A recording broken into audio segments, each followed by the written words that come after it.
Sale. Entonces, rebeliones divinas. Muy interesante.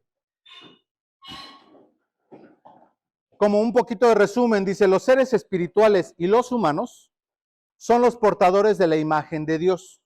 Compartimos su autoridad y lo representamos como cogobernantes. Los seres espirituales gobiernan con él en los cielos y los seres terrenales, los humanos, reinamos con Dios en la tierra. ¿Ok? Compartimos su autoridad. Dice, por un lado, esa fue una decisión fantástica. El libre albedrío, en parte, es ser como Dios. La libre decisión, el acto de yo poder decidir qué hacer o qué no hacer, eso es un rasgo divino, ¿sale? Que dio al ser humano, pero también lo dio a los seres espirituales. Los animales, por ejemplo, no todos tienen ese rasgo de voluntad tan abierto. Están más limitados a sus instintos que a una libre decisión racional y bien pensada. Dice, no podríamos ser como él si no lo tuviésemos. Sin libre albedrío, mueren los conceptos como el amor y el sacrificio propio. O sea, si yo no tengo libre decisión, realmente yo no estoy amando a alguien. Digo que amo, pero es porque algo me está obligando a hacerlo. En cambio, cuando hay libre decisión, yo puedo amar libremente. Puedo decidir amar a alguien o no amar. Puedo, dice ahí el sacrificio propio, puedo decidir darme por alguien o no. ¿Sale? Pero entonces tiene valor. Porque si Dios me dictara qué hacer todo el tiempo, y Dios dijera, tú tienes que darte por, ¿de qué sirve? El sacrificio de Cristo por eso es importante, porque Él en su propia libre voluntad, aunque Dios se lo pidió el Padre, Él decidió darse a sí mismo. Ojo, Jesús no está siendo obligado a entregarse por nosotros, Él decidió amarnos y en esa decisión decidió también darse por sí mismo para con nosotros, ¿ok? Dice después, pero en la decisión de Dios de darnos libre decisión, hay un lado oscuro. Dar libertad a los seres inteligentes significa que ellos pueden y toman decisiones erróneas o intencionalmente se rebelan, ¿ok? O sea, no es porque Dios sea malo, pero en su bondad está la libre decisión de los seres que les da esa libertad de poder tomar decisiones que no son correctas. ¿Vale? El libre albedrío trae esa consecuencia, que si Dios me da a mí la oportunidad de decidir entre lo bueno y lo malo, yo tengo ese poder. Y tristemente muchísimas veces, o la gran mayoría de las veces, vamos a tomar lo malo. Y Dios no lo va a impedir porque ese es parte del regalo de Dios. Si no, Él sería intransigente y nos volvería seres no libres. Dice, y eso básicamente está garantizando que el único ser que es verdaderamente perfecto es Dios. El único ser que verdaderamente es perfecto, porque Él siempre va a escoger lo bueno, es Dios. ¿Sale? En ese sentido de bondad. ¿Sale? Podríamos entrar aquí en un tema en el que, pues, como Él es el que dictamina lo que es bueno y lo que es malo, jamás va a poder ser que Él tome una decisión errónea. Porque el único que puede dictaminar qué es bueno y qué es malo es Él. ¿Sale? Ayer veía una película, no sé cuántos la han visto, se llama Talentos Ocultos, de unas mujeres negras que estuvieron en la NASA, y una de ellas quiere ser ingeniero, y cubre todos los requisitos para ser ingeniero de la NASA. La historia del baño. Y cuando va con la supervisora le dice, mira, en el manual ya agregaron que tienes que haber tomado una carrera, un posgrado en tal universidad. Tú ya no calificas. Le dice, eso es lo malo, dice. Cuando nosotros avanzamos, ustedes ponen la línea más arriba para que nosotros no avancemos. Tan injusto como eso se ve o suena, la realidad es que quien pone la norma de qué está bien o qué está mal es quien tiene la autoridad. En un sentido similar, Dios es el único que puede decidir qué es bueno y qué es malo. Por lo tanto, Él siempre va a tomar la decisión de lo bueno. ¿Sale? Aunque a veces eso a nosotros nos cause un shock o nos parezca irracional. Por eso es que el ser humano en general, el ateo sobre todo, culpa a Dios de ser un ser malvado, porque dicen que Él está matando a personas o enviándolas al infierno. No, no es así. Él puso la norma y por lo tanto Él es bueno en sí. Dice después, piensa en el escenario del Edén. Adán y Eva no están solos. Dios está allí con su consejo, eso ya lo vimos un poco la semana pasada. El Edén es la sede central divina humana para subyugar el resto de la tierra, o sea, para tener control sobre la tierra, sobre el mundo. Génesis 1, 26 al 28, ya lo estuvimos leyendo la semana pasada, esparciendo el modo de vida del Edén al resto del planeta. ¿Ok? Eso es lo que está pasando en Edén. Y dice Génesis 1:26, entonces dijo Dios, hagamos al hombre a nuestra imagen, conforme a nuestra semejanza, y sea Señor en los peces del mar, en las aves de los cielos, en las bestias, en toda la tierra y en todo animal que se arrastra sobre la tierra. Y creó Dios al hombre a su imagen, a imagen de Dios lo creó, varón y hembra los creó, y los bendijo Dios y les dijo, fructificad y multiplicaos, llenad la tierra y sojuzgadla, o sea, juzguenla, y señoreen en los peces del mar, en las aves de los cielos, y en todas las bestias que se mueven sobre la tierra. Dios lo que está haciendo en Edén es eso, ¿no? Esparcir su autoridad a través del hombre a todo el resto del planeta, empezando por el Edén. ¿Ok? Pero ellos no están solos. Hay un miembro del consejo que no está contento con los planes de Dios. Hay alguien en ese lugar al que el plan de Dios que está dando no le está agradando. Dice así, acabamos de ver que en Génesis 1 y 3 hay pistas de que el Edén es el hogar de otros seres divinos. En Génesis 3:22 dice así, he aquí que el hombre es como uno de nosotros, conociendo el bien y el mal. Y se los leo completo. Dijo Jehová Dios, he aquí el hombre es como uno de nosotros, sabiendo el bien y el mal. Ahora pues, que no alargue su mano y tome también del árbol de la vida y coma y viva para siempre. ¿Hay alguien con Dios? Y aquí se aclara que es Jehová Dios el que dijo, aquí el hombre es como uno de nosotros. Está hablando con alguien más Dios. No está hablando consigo mismo, porque no sería necesario que él se dijera a sí mismo, ay, ya son como nosotros, ¿ya te enteraste? No, no, no, no. Está hablando con los demás seres que están viviendo con él. Les dice, ahora ellos también, los hombres, conocen lo que es bueno y lo que es malo. Por práctica ya lo conocen, ¿vale? Porque ya lo llevan a la práctica, ya desobedecieron y tomaron la decisión de saber que era malo. Ellos sabían lo que era lo bueno siempre. En el momento en que ellos estiraron su mano y comieron del árbol, ellos también aprendieron lo que era malo. Antes no lo sabían. En ese momento ellos automáticamente empezaron a conocer lo que era bueno y también lo que era desobedecer. ¿Ok?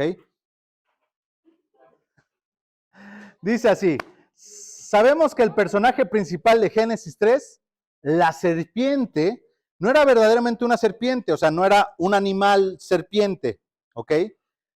Ningún esfuerzo de ponerlo detrás del cristal en un zoológico sería efectivo y tampoco le habría hecho gracia. Era un ser divino. O sea, la serpiente, cuando hablamos de la serpiente en Génesis capítulo 3, era un ser que Adán y Eva conocían, previamente habían tratado con ese ser, ya habían dado por ahí. Y en ese andar por ahí de la serpiente, es que Eva trata con la serpiente nuevamente.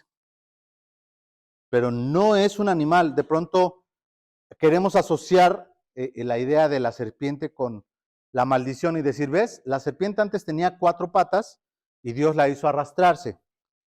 Puede ser que tenga algo que ver, pero en sí el ser del que estamos hablando no es un animalito que de pronto empezó a hablar y que se dejó, ¿cómo se dice? Poseer, gracias, por Satanás en ese momento y que entonces pudo hablar. Porque si hubiera sido así, Eva se hubiera asustado. Eva hubiera salido corriendo. Hay quienes justifican este pasaje diciendo, bueno, antes todos los animales hablaban. Bueno, eso no, la Biblia no nos lo enseña, ¿eh? La Biblia no nos enseña que los animales hablaran antes. Si hubiera sido así, pues nos lo hubiera mostrado el Señor en su palabra. Pero Eva no se sorprende. Para Eva es normal platicar con este ser. ¿Sale? Y ahorita vamos a ver, les decía que tenía que ver con el pasaje que vimos en la prédica. Y vamos a analizar un poquito más acerca de esta serpiente. Dice que Apocalipsis 12:9, ¿alguien me puede apoyar con Apocalipsis 12:9? Sagus. Augusto es la mano más rápida del oeste, ¿eh? Ya la trae desenfundada. Dice, y fue lanzado fuera el gran dragón, la serpiente antigua, que se llama Diablo y Satanás, el cual engaña al mundo entero, fue arrojado a la tierra y sus ángeles fueron arrojados con él. La palabra en Apocalipsis es muy interesante. Otro día podremos hablar acerca de los dragones en la Biblia, porque los dragones existen en la Biblia al menos. Y también un unicornio se menciona en la Biblia. Por si algún día le interesan animales míticos, en la Biblia se nos mencionan dragones, ¿sale? La palabra dragón tal cual es dragón, no hay otra. Y también se nos hablan de seres míticos como un unicornio, en un salmo lo menciona un unicornio. Pero eso es otro rollo. De ese no vamos a hablar ahorita. Vamos a hablar del dragón. Dice el versículo que nos leyó Augusto, y fue lanzado fuera el gran dragón, la serpiente antigua. Y entonces entendemos que la serpiente antigua es la que está en Génesis, que se llama Diablo y Satanás, el cual engaña al mundo entero y fue arrojado a la tierra y sus ángeles fueron arrojados con él. Ahora, esta expresión dragón, la palabra en hebreo, hermanos, para serpiente es nahas. O sea, en Génesis 3, cuando leemos de la serpiente, nos dice que el nahas vino y engañó a la mujer, se le acercó a la mujer y le habló. Que la palabra significa serpiente, animalito. Pero cuando vamos al Nuevo Testamento, utiliza la expresión dragón.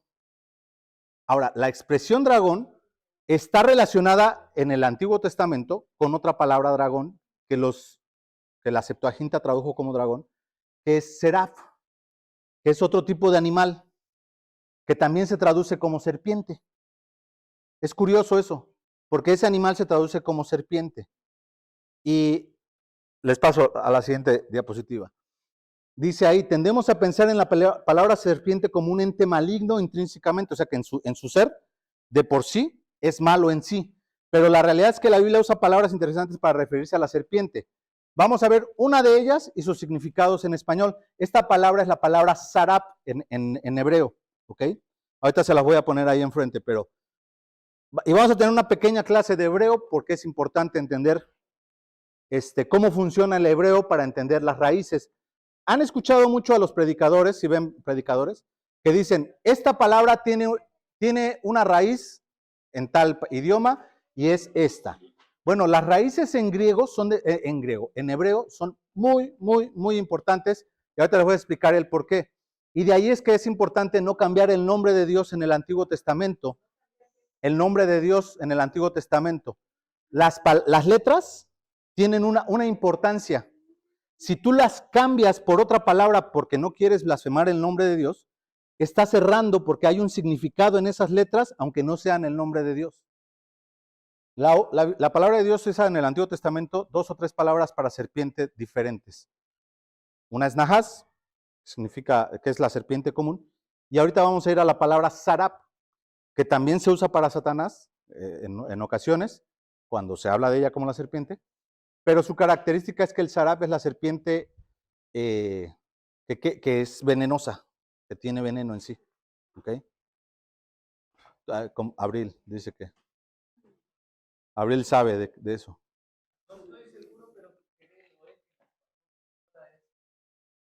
Es que la Biblia las traduce, en español las traducen todas como serpientes.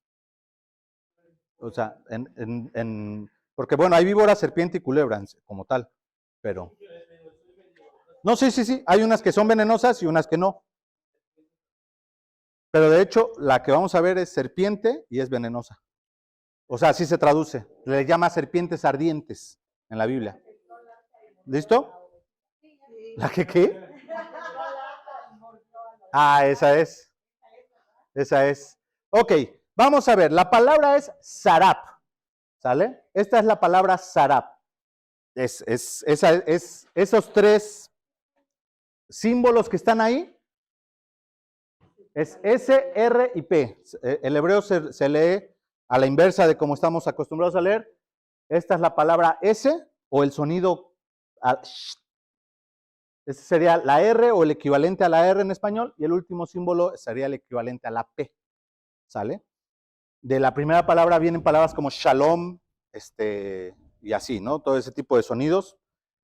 Entonces, dice que esta palabra, sarab, en la Biblia se traduce como serpiente en Isaías 14:29 e Isaías 36. ¿Quién me apoya con Isaías 14:29? Luisillo. ¿Y quién más con Marco? Isaías 36, por favor.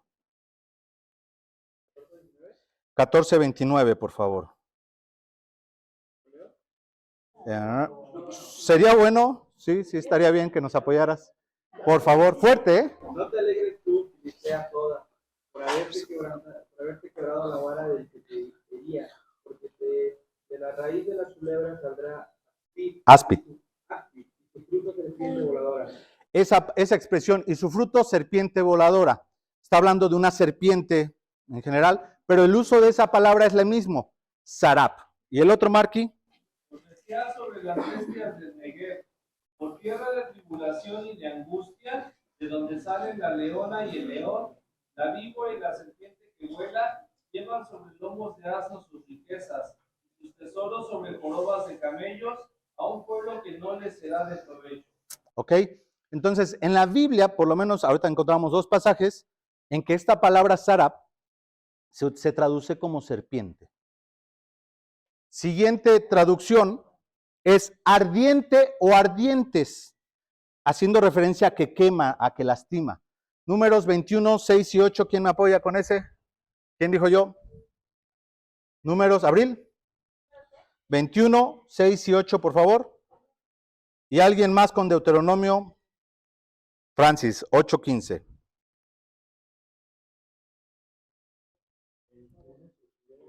Números 21, 6 y 8, ahí se traduce como ardiente o ardientes. Y el otro es Deuteronomio 8, 15. ¿Tú me dices, Abril? Fuerte. Entonces Dios les mandó serpientes venenosas para que los mordieran. La gente que era mordida se moría y fueron muchos los que murieron. Por eso fueron a decir a Moisés, si conocemos que no hemos hecho bien por protestar contra Dios y contra ti, por favor, pídele a Dios que se lleve de aquí la serpiente. Ok. Esa palabra, ¿qué versión es? Lenguaje actual. Ok, vuélveme a leer el versículo 6. Entonces Dios les mandó serpientes venenosas. Serpientes venenosas. En la Reina Valera la traduce como serpientes ardientes. La expresión ardiente significa que es venenoso o que quema su mordedura, por eso les llamaban ardientes. ¿Vale? Y el otro es Deuteronomio 8:15. Fuerte. Que te hizo caminar por un desierto grande y espantoso, lleno de serpientes ardientes y de escorpiones y de sed, donde no había agua, y él te sacó agua de la roca del terrenal. Ok. Esa expresión, serpientes ardientes, en el original solamente es una palabra, sarab. No son dos palabras separadas. En el caso de los pasajes que leyó Marco de serpientes voladoras, por ahí hablaba de serpientes voladoras, ahí sí decía sarab y utiliza una segunda palabra para referirse que vuelan, ¿no? Pero aquí no. Las serpientes ardientes significa que son animales ponzoñosos o venenosos en sí. Pero la Biblia, tal cual, la expresión es ardiente. Y hay un tercer uso de esa palabra en la Biblia. Es muy, muy, muy interesante. Y esta vez les voy a pedir que todos vayan a sus Biblias, a Isaías capítulo 6. Porque esa palabra significa en español serafín. La palabra sarab se traduce a español como serafín. 6, versículos 2 y 6. Isaías 6, 2 y 6. ¿Cómo? La Biblia ahí en esos pasajes, no, son de los que deberían estar más leídos, Chelis, ¿cómo? Son de los más leídos esos. Es muy interesante porque la misma palabra serafín significa serpiente en la Biblia. Es la misma palabra. No, esa es la palabra. En la tradición judía, las serpientes son seres celestiales. En la tradición judía, las serpientes no representan a Satanás. Representan a un grupo de seres divinos. ¿Cómo? Sarab. Para ellos, para lo que para nosotros es grotesco y un animal repulsivo, para el Medio Oriente y para el Oriente próximo, lejano, no es un animal repulsivo, es un animal de sabiduría que representa a lo divino y a lo celestial. Estamos muy acostumbrados occidentalmente a decir es un animal que debemos de rechazar y que está estigmatizado, pero ese es el motivo por el que Dios le manda a Moisés, levanta un ser divino y que ellos cuando lo volteen a ver, sepan que yo voy a actuar a través de él. Ya iba a preguntar algo y estoy atendiendo la pregunta. 8. Dice versículo 2, Isaías 6:2, por encima de él había saraps, cada uno tenía 6 alas, con 2 cubrían sus rostros, con 2 cubrían sus pies y con 2 volaban. Y el uno al otro daba voces diciendo, Santo, Santo, Santo, Jehová de los ejércitos, toda la tierra está llena de su gloria. Versículo 6, y voló hacia mí uno de los saraps, teniendo en su mano un carbón encendido y tomado del altar con unas tenazas, y tocando con él sobre mi boca, dijo, aquí esto toca tus labios y es quitada tu culpa y limpio tu pecado. Yo busqué imágenes, no las voy a poner, pero busqué imágenes de serafines en la cultura judía, porque si la buscamos en la cultura occidental, va a encontrar cosas iluminadas con alitas. Pero resulta que en la cultura judía el serafín es una serpiente, como una especie de cobra, con 6 alas. Así, búsquenla en Google. Serafín, versión judía o estilo judío, no sé, interpretación judía de los serafines, y buscan imágenes, y van a encontrar que muchos son serpientes con alas, ¿ok? O sea, el concepto que tú y yo tenemos de un serafín no es el mismo que ellos tenían. Es un serafín. Es una serpiente. ¿Por qué existen tantas culturas, hermanos, la serpiente como símbolo de deidad? México. Sorry, en México. En México es Quetzalcóatl, por ejemplo, la serpiente emplumada. ¿Saben qué tenían los faraones en su serpiente? En sus asientos también tenían serpientes. Los hindúes la siguen venerando como seres divinos. Casi todas las culturas, los dragones son serpientes. De hecho, la palabra dragón viene de la palabra serpiente en el Antiguo Testamento. Las serpientes, hermanos, son un símbolo de divinidad, ¿ok? En todas las culturas. De divinidad me refiero a que son algo del cielo y no de la tierra. No a que sean necesariamente un dios o que sean dios, sino que son algo que tiene que ver con lo divino. Eso es muy interesante porque la misma palabra en la Biblia se traduce con 3 significados diferentes. Serpiente, ardiente o venenoso y como un serafín. ¿Sale? Ya le pueden tomar fotos porque ya la voy a cambiar. ¿Sale? Entonces sí es muy importante entender ese concepto de serafines porque, perdón Kevin, no quería salir en tu foto, discúlpenme. No, pues me muevo. Y sí. Ok, ahora sí. Esta palabra, sarap, es lo que les decía de dar un poquito de referencia. Estas son sus posibles variantes de la palabra sarap. La palabra en el hebreo antiguo, las palabras no tenían vocales, hermanos. En el hebreo antiguo ellos no usaban vocales. Ellos solo tenían las consonantes, S, R, P. Entonces, según tú le pusieras las vocales, la pronunciación variaba. Entonces tenemos que puede ser sarap, serp, sarepa, sarap, misrapot, que es esta ya es más larga, y estas que ya son derivaciones más largas mezcladas con otras palabras. Lo importante era entender una cosa. No importaba cuál eran las palabras que tú tuvieras. Por ejemplo, sarepa dice que significa incendio o cremación. La palabra sarepa. En el momento en que tú le agregabas la A al final, sarepa se volvía incendio o cremación. Pero la idea original no cambiaba, que es la de algo que es ardiente, que tiene fuego, porque los serafines, como tal, se definen como los que arden en la Biblia, los que arden por sí mismos. Así se definen en la Biblia a los serafines. Si ustedes buscan definiciones, son seres ardientes, que hay fuego alrededor de ellos.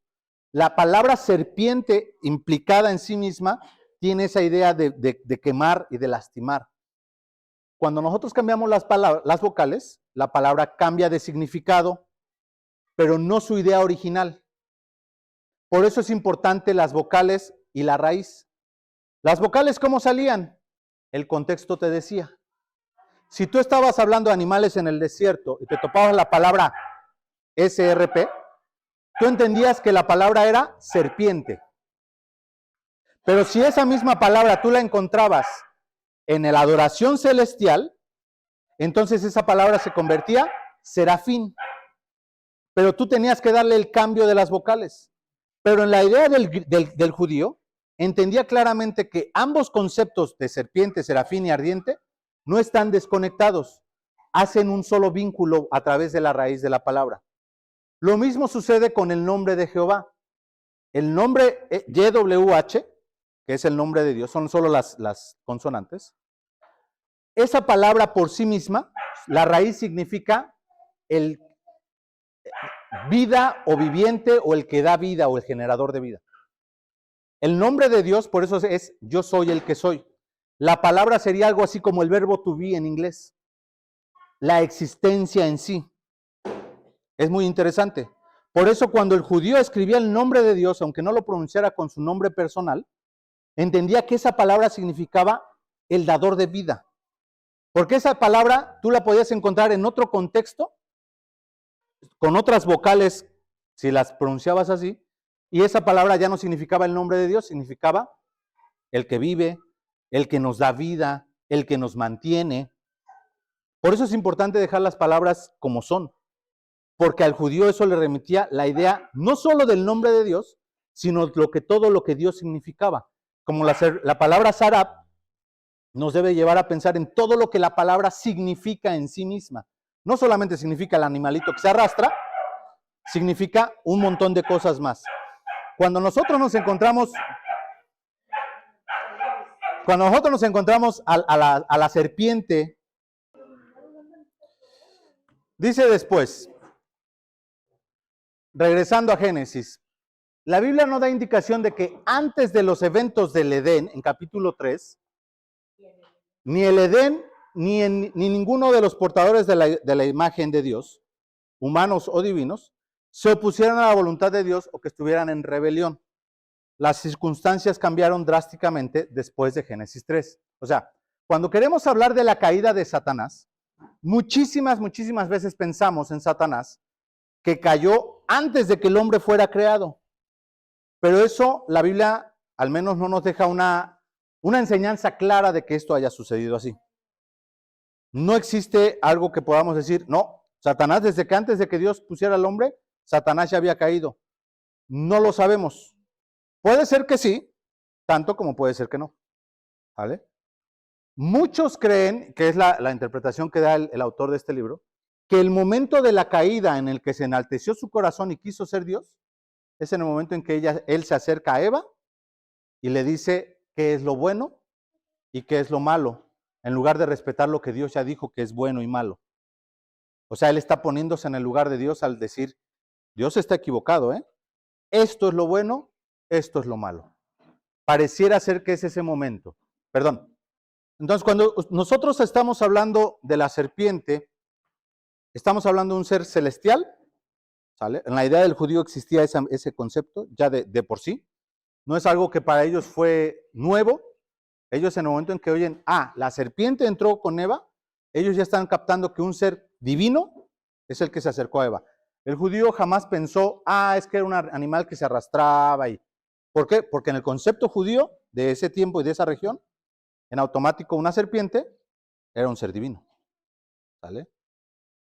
Un ser divino que, vamos a ver, fue echado por tierra, pero finalmente un ser divino, al menos en su origen, ¿no? ¿Vale? El crimen de la serpiente era que libremente, fíjense, libremente decidió rechazar la autoridad de Dios.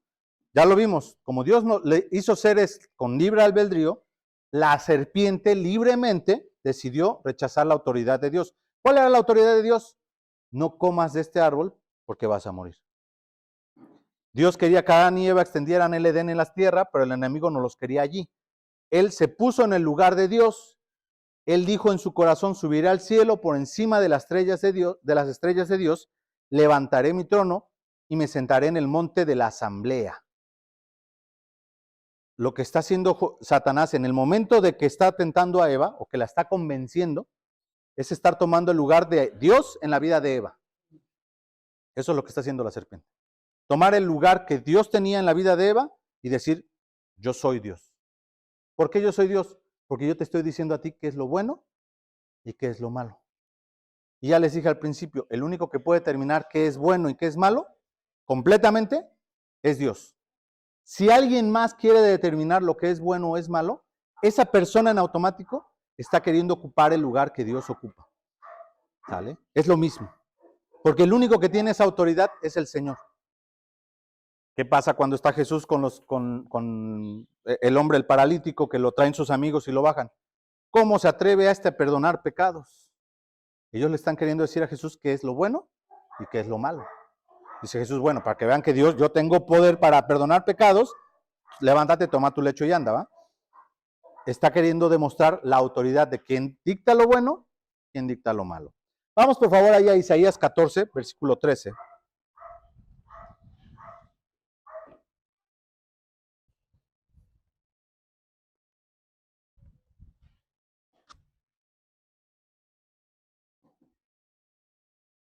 Isaías 14, 13.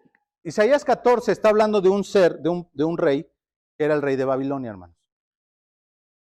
Y Dios le manda a decir a través del profeta una serie de cosas. Y llega un momento en la profecía que se está hablando contra el rey de Babilonia, en que la manera en que Dios le está hablando deja de ser aparentemente a la de un hombre y le está hablando ahora a un ser diferente, ¿no? Que es el ser que está detrás del rey de Babilonia. Dice así Isaías 14, 13. Tú que decías en tu corazón, subirá al cielo en lo alto junto a las estrellas de Dios. Nota, esta expresión junto a las estrellas de Dios es una expresión babilónica que hacía referencia no a Dios Jehová, sino a un Dios que se llamaba El.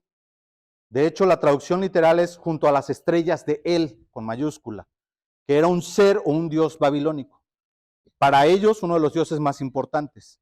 Tú que decías, junto a las estrellas de Él, levantaré mi trono, y en el monte del testimonio me sentaré a los lados del norte. La palabra a los lados del norte es una palabra que en hebreo significa Safón. ¿Se acuerdan que les dije que había un monte en el norte que no me acordaba su nombre? Bueno, ese es Safón. Se escribe así con Z, Safón. Si usted lo busca en internet va a encontrar el monte. Es un monte que está allá en Babilonia. Bueno, en Irak, Irán. Bueno, arriba de Israel. De hecho está, si ustedes se paran en Jerusalén, en el mapa, y lo ponen así en línea recta hacia el norte, van a llegar a ese monte. Está junto al mar. Y ahí se adoraba a un Dios al cual ellos le llamaban el Señor. No le llamaban por su nombre a ese Dios, le llamaban el Señor. Era un Dios babilonio. Y la palabra Señor en babilonio es Baal. Y ellos no le querían decir por su nombre, porque era deshonrar el nombre del Dios. Así que ellos a él le decían siempre el Señor. Baal es la expresión el Señor en Babilonia. Entonces, a mí me cuesta un poco de conflicto cuando queremos utilizar la palabra el Señor para referirnos a Dios. Y no queremos usar el nombre que Dios nos dio. Porque los demonios quieren llamarse el Señor. Siempre. Pero el único que es Dios es Dios. Dice así, en el monte del testimonio me sentaré a los lados del Safón, de este monte que está ahí. El Safón en la versión en Babilonia, ahí vivían todos los dioses. Ellos consideraban que ahí estaban todos los dioses y que ahí se juntaban los dioses y ahí tenían su comunión. Por eso dice ahí que en el monte del testimonio me sentaré a los lados del norte. Está haciendo referencia a ese lugar. Lo que está haciendo Dios es darle una profecía al rey de Babilonia en términos del rey de Babilonia, diciéndole, hay un ser en ti que creyó que podía tomar el lugar que ocupa Dios y que podía estar encima en el monte del testimonio. La palabra testimonio es un poquito incorrecta porque el nombre sería más bien el lugar de la asamblea o de la congregación, ¿vale? Donde todos están reunidos. nuevamente nos hace pensar que había más seres divinos y que Dios los está comentando. Tú, Satanás, estabas sentándote en el monte de Dios, donde todos nos congregábamos, los dioses, y tú querías estar por encima de todos los demás. Bueno, los seres espirituales. ¿Sí? Dice versículo 14, sobre las alturas de las nubes subiré y seré semejante al Altísimo. Y aquí sí la expresión es a Dios. Aquí sí ya deja a un lado los dioses babilónicos y empieza a hablar acerca del Señor. Ese es el crimen de la serpiente, que dentro de la asamblea de seres espirituales, él dijo, yo quiero ser más que el que está sentado en el trono principal. Y subirse en ese trono, dice, por encima de todos los demás seres, ser encima de ellos. Dice después, en vez de ser señor de vida, como es Dios, vino a ser señor de la muerte.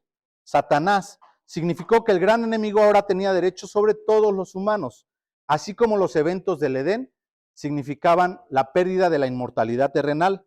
Ahora la humanidad tenía que ser redimida para tener vida eterna con Dios en un nuevo Edén. El versículo 15 de Isaías 14 dice así, mas tú derribado eres hasta el Seol, a los lados del abismo. Se inclinarán hacia ti los que te vean, te contemplarán diciendo, ¿es este aquel varón que hacía temblar la tierra, que trastornaba los reinos, que puso el mundo como un desierto, que asoló sus ciudades, que a sus presos nunca abrió la cárcel? Todos los reyes de las naciones, todos ellos yacen con honra cada uno en su morada, pero tú echado eres de tu sepulcro como vástago abominable, como vestido de muertos pasados a espada, que descendieron al fondo de la sepultura, como cuerpo muerto hollado. No serás contado con ellos en la sepultura, porque tú destruiste tu tierra, mataste a tu pueblo. No será nombrada para siempre la descendencia de los malignos. Esa es la sentencia contra este ser. La muerte. La muerte sin la muerte, porque dice que no va a haber sepultura para él. Pero la expresión dice que él va a ser derribado hasta el Seol.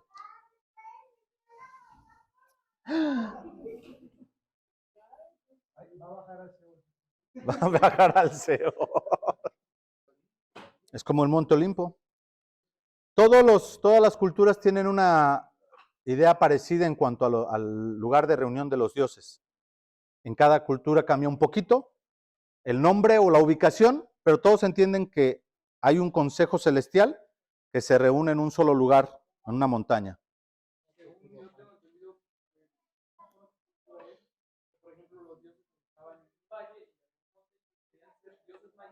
Tenían que subir.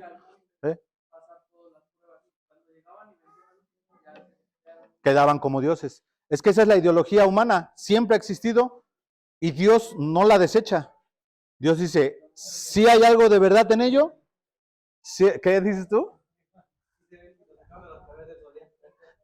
También los caballeros del zodiaco había que subir con el gran patriarca y pasar por los 12 caballeros dorados. ¿Qué, Rebe? Ahorita, para tener vida eterna al final, donde en un nuevo Edén, el Edén principal, no es el que está construyado. Sí. O sea, sigue siendo el Edén. Bueno, ¿Cómo siendo un nuevo Edén? la Nueva Jerusalén. Ya. La Nueva Jerusalén. Sí, lo dice, ¿no? Apocalipsis. Que la Nueva Jerusalén. Y en esa Jerusalén en medio hay un árbol que es el árbol de la vida. ¿Por qué el árbol de la vida está en medio de la Nueva Jerusalén? Pues porque es el viejo Edén con el nuevo Edén. ¿Ok? ¿Puedo pasar? Va. Dice así. Dios dijo a los descendientes de Eva y los de la serpiente, que los descendientes, de Eva y de la serpiente, estarían en conflicto. Y el Señor Dios dijo a la serpiente, pondré enemistad entre tú y la mujer, y entre tu simiente y su simiente. ¿Quiénes son los descendientes de Eva? Está fácil, la humanidad. Ahí no hay pierde. La pregunta es la que viene en la siguiente diapositiva. ¿Y quiénes son los descendientes de la serpiente? Porque hay enemistad entre las descendientes de uno y los descendientes de otro.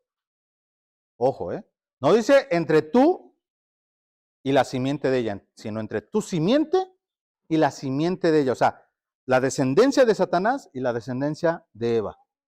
El pasaje sí dice claramente que hay esa separación, ¿no? La simiente es Cristo. No, la simiente es la humanidad. No, cuando dice Es la humanidad. no se refiere a No, claro que va a venir uno de esa simiente, pero la simiente de la mujer somos todos nosotros. Todos los descendientes de la mujer somos la simiente de Eva. Y estamos en conflicto con la simiente de la serpiente. O sea, hay una simiente de la mujer y claramente dice el versículo, entre tu simiente y su simiente. Gracias, Gerson. El versículo dice así, y pondré enemistad entre la mujer y entre tu simiente y la simiente suya. Dice la diosa habla hoy, haré que tú y la mujer sean enemigas, lo mismo que tu descendencia y su descendencia. Su descendencia te aplastará la cabeza y tú le morderás el talón. O sea, si la palabra simiente es descendencia, personas que nacen o que vienen después de ti. Independientemente de que el pleito sea con la serpiente o no, evidentemente la serpiente de parte de la descendencia de la mujer será aplastada en la cabeza. Pero hay un pleito o una enemistad entre la descendencia de una y la descendencia de otra. Ahora, claramente hay una referencia carnal a este versículo. Lo veo. Es más común que una mujer se asuste con una serpiente a que lo haga un varón, por ejemplo. De entrada. Ojo, no estoy diciendo que los hombres sean los de la descendencia de la serpiente.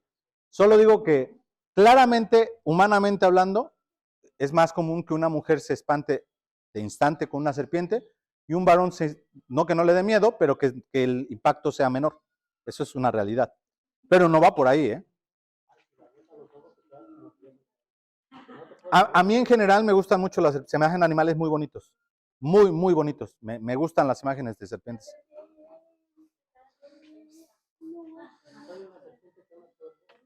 Soy una serpiente. Siguiente diapositiva. Entonces, ¿quiénes son los descendientes de la serpiente? Dice así.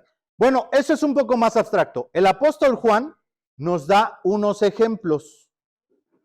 Por un lado están los líderes judíos que odiaban a Jesús. Juan 8:44. ¿Sois de vuestro padre quién? El diablo. O sea, claramente Jesús está diciendo, ustedes son descendencia de Satanás. Eso les está diciendo, ¿eh? O sea, literalmente eso les está diciendo. Ustedes son descendientes de Satanás. Ellos decían, no, nosotros somos de nuestro padre Abraham. No. Mangos, aquí ustedes son descendientes de su padre el diablo. Y no hay otra expresión para definir eso. Jesús llamó a su traidor Judas diablo en Juárez de Rito. En Juárez de Rito, Juan 6:70, Jesús le dice que él es diablo. ¿Sale? Él es enemigo. Los descendientes de la serpiente son quien quiera que se oponga al plan de Dios como la serpiente lo hizo.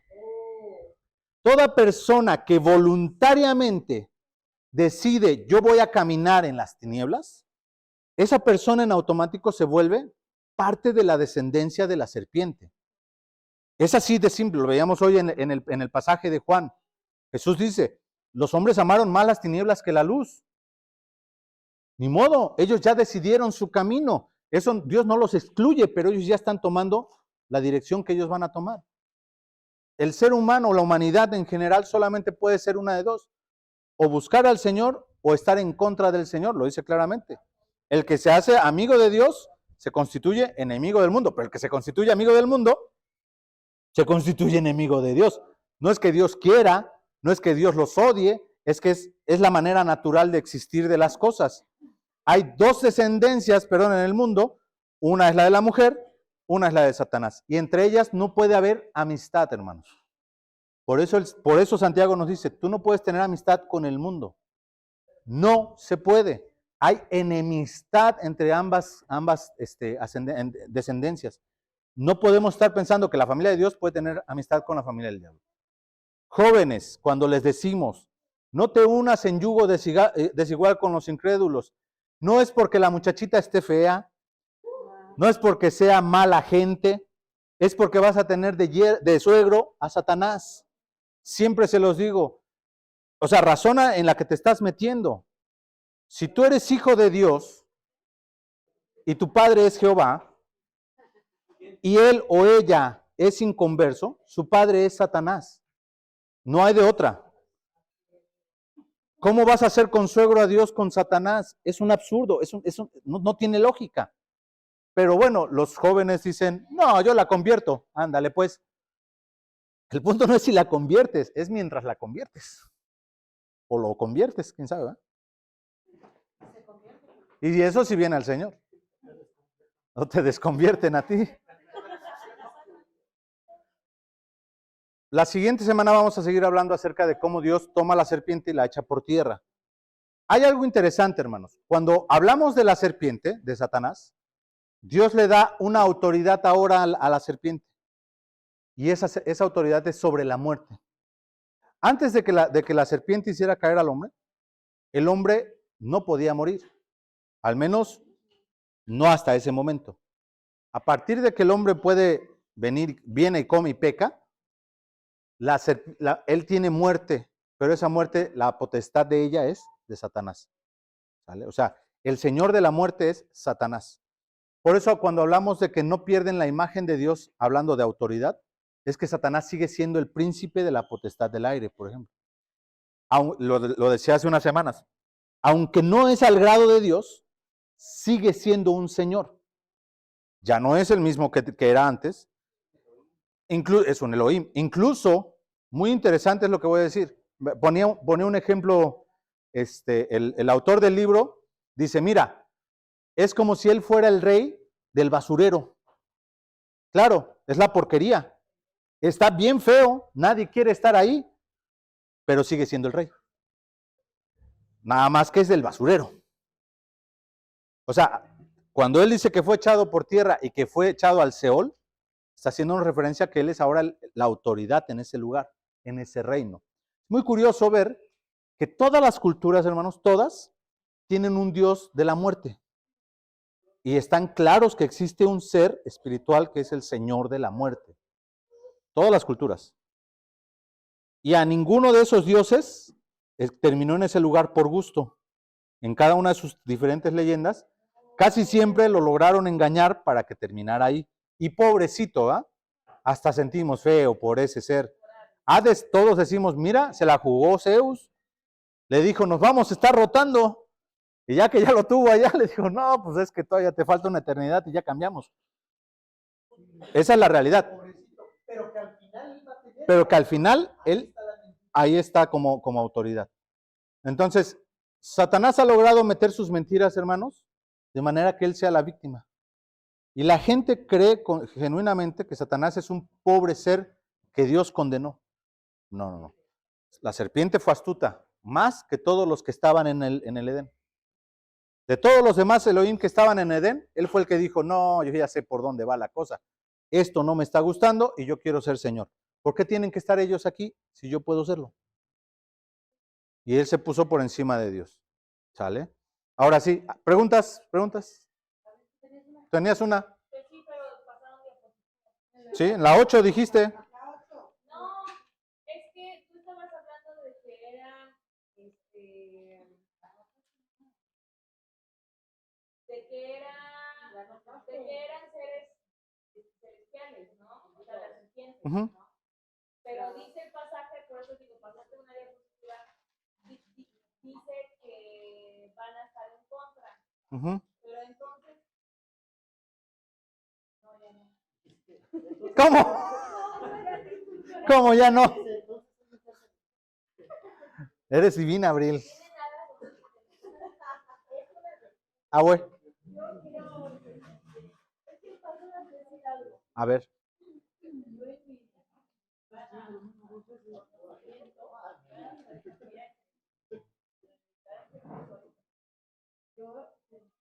Cuando leí esto acerca de la víbora, bueno, cuando la serpiente se acerca,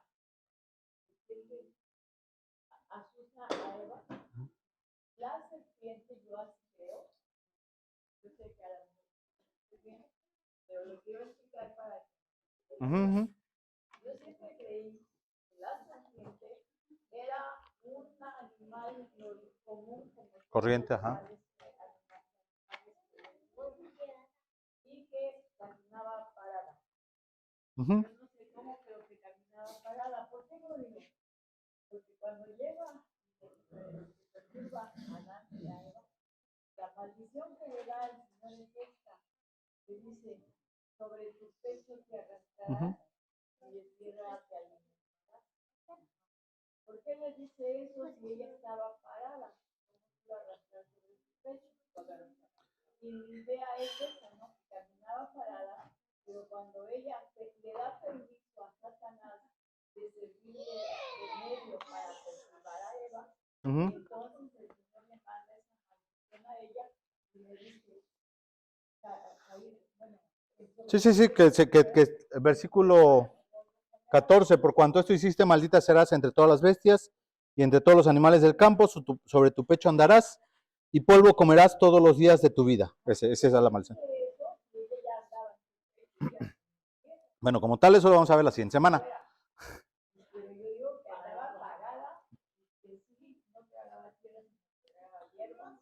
Bueno, no sabemos qué tragaba, No, pero, porque les dice que la maldición, pero, o sea, el menú, pues. a lo que voy es que sí, o sea, sí entiendo esa parte. El lenguaje bíblico, como tal, fue un poquito fuera de la parte literal, en la parte de la forma en que el Señor habla con ilustraciones. El arrastrarse sobre el pecho es la humillación. No es tanto la cuestión del animal arrastrándose. De ahí que sea tan, de ahí que tenga sentido lo que acabo de decir, de dónde es Señor Satanás, y es de la muerte. O sea, en la humillación, en la basura.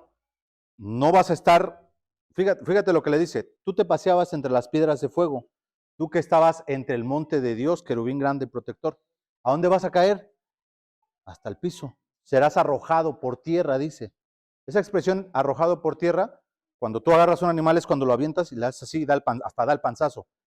Eso significa esa expresión, pero significa humillación.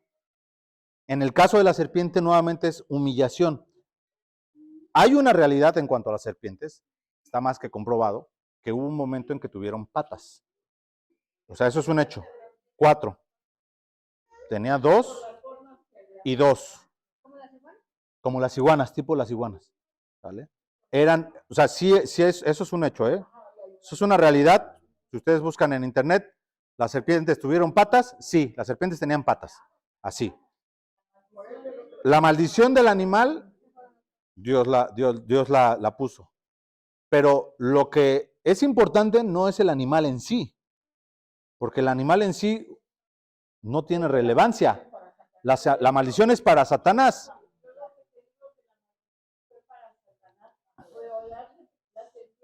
¿Tuvo repercusión física? También. Hay una situación. Acabamos de leer acerca del rey de Babilonia. En Ezequiel habla sobre el rey contra Tiro, ¿no? Al rey de Tiro. Son dos reyes que tuvieron una situación similar. Ambos dijeron, yo soy como Dios. Podemos encontrar a Nabucodonosor, también en el libro de Daniel, una situación similar. Son hombres, seres humanos, que en su corazón se ensoberbecieron, se enaltecieron y dijeron, yo soy como Dios. A ellos, ¿Dios les da una maldición física? Sí, a todos, a los tres. A los tres les dice, te voy a derribar. Y de hecho, la maldición históricamente se ve, hermanos. O sea, no hay ni qué pensarle. La maldición cayó sobre estos reyes y fueron desechados como reyes. En el caso de Nabucodonosor, por ejemplo, en las crónicas de Nabucodonosor, hay un lapso de 7 años donde no se habla de Nabucodonosor, porque nadie sabe qué pasó con él.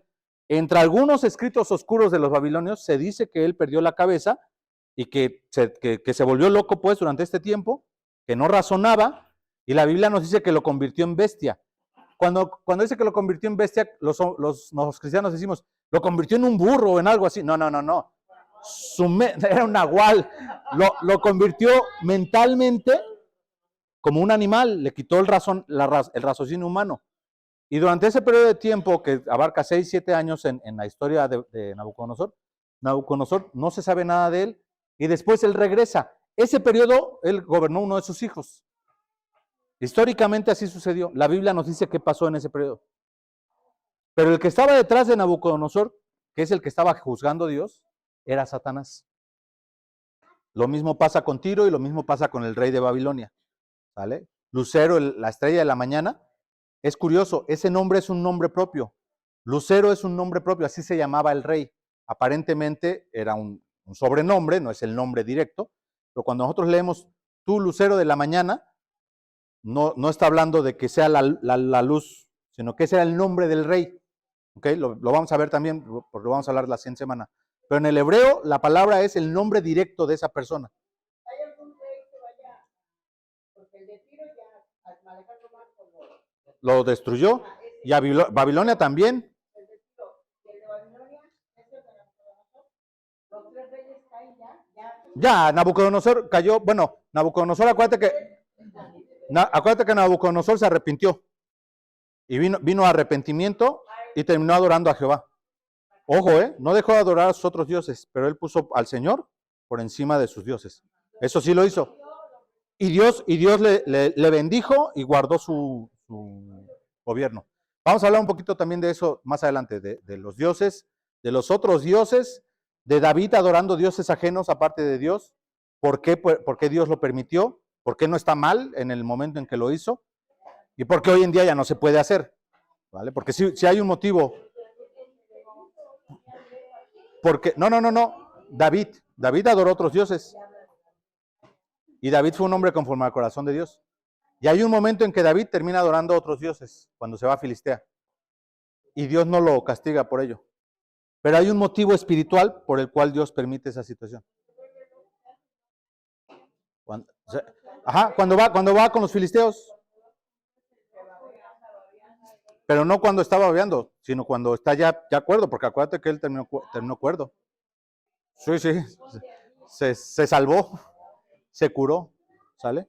Entonces, cuando hablamos de los juicios de Dios sobre los hombres, o sobre las criaturas, en este caso como la serpiente, el juicio va más allá de solo el animal, va detrás del que está detrás del animal, o de la bestia, o de los hombres.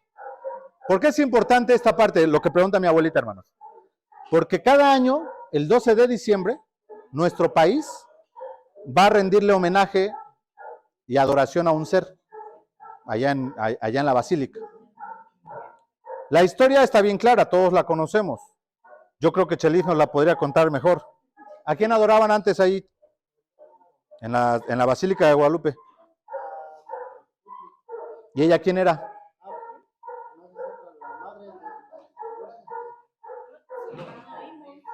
Diles el nombre fuerte. Había una diosa, mexica, azteca, y ellos la adoraban en ese cerro, en el Tepeyac. No me acuerdo el nombre de la diosa. Y ella era la madre de los dioses, ¿vale? Y era la madre de la vida y la muerte. 2 serpientes así encontradas, en contra, creaban su cabeza. Cihuacotl. No, es otra. No, ¿la quién? La hija de ella. No, pues todos son hijos de ella. Ella es la mamá de los dioses. Ella era la mamá de los dioses. Esa Chelis, mero esa. Ajá. Tonantzin, esa es. Tonantzin era adorada en el cerro del Tepeyac. Llega un paisa de acá de Morelos que andaba perdido. Y curiosamente en el mismo cerro se le aparece la Virgencita. Y le pide que le adore. Pero no solo le pide que le adore, le exige que le haga un templo en ese lugar. O sea, es curioso la insistencia de la Virgen en más de una ocasión a Juan Dieguito de ven y hazme un templo. Necesito un templo. ¿Por qué necesita un templo la mamá de Dios? ¿Para qué necesita un templo, hermanos? ¿Por qué necesitaría? ¿Qué que urgentemente se le haga un templo en el lugar donde se adora a un demonio. ¿Cuál es la urgencia? Pues que quiere que la adoración continúe.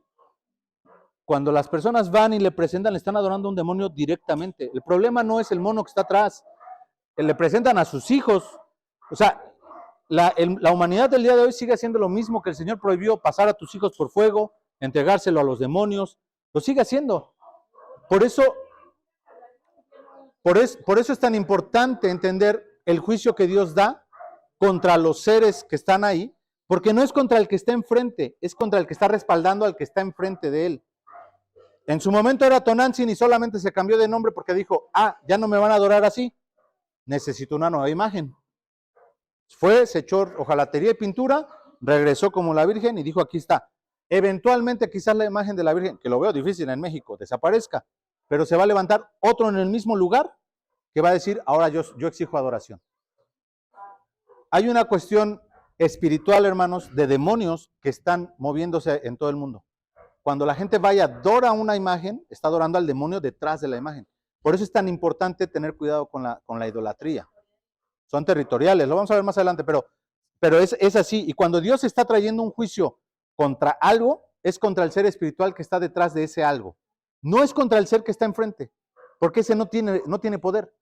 El rey de Babilonia no tenía poder, la serpiente no era más que un animalito que estaba arrastrando, caminando por ahí, él iba pasando. O sea, no era lo importante eso, es el ser espiritual que está respaldando a ese ser. ¿Vale? Ese es el que tiene importancia. Y que muchísimas veces lo ignoramos. Lo mismo sucede en Halloween. Les decía la vez pasada, ¿cómo es que el mundo entero está sincronizado? O sea, si el mundo espiritual no existe, ¿cómo le hizo todo el mundo, todo, para celebrar en las mismas fechas algo relacionado a los muertos? Porque culturas que no tienen nada que ver, como las coreana, la china, la hindú, adoran, tienen tradiciones relacionadas a los muertos en las mismas fechas de octubre, noviembre. Todas, ¿eh? Las europeas, que esas nos las trajeron a nosotros, los mexicas tenían sus propias culturas de adoración en las mismas fechas. ¿Por qué? ¿Qué hay de importante en esas fechas?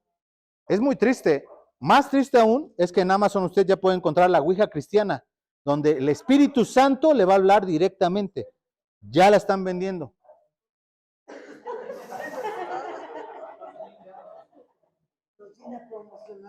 Les vengo a promocionar, le vengo trayendo. A ver, Rebe.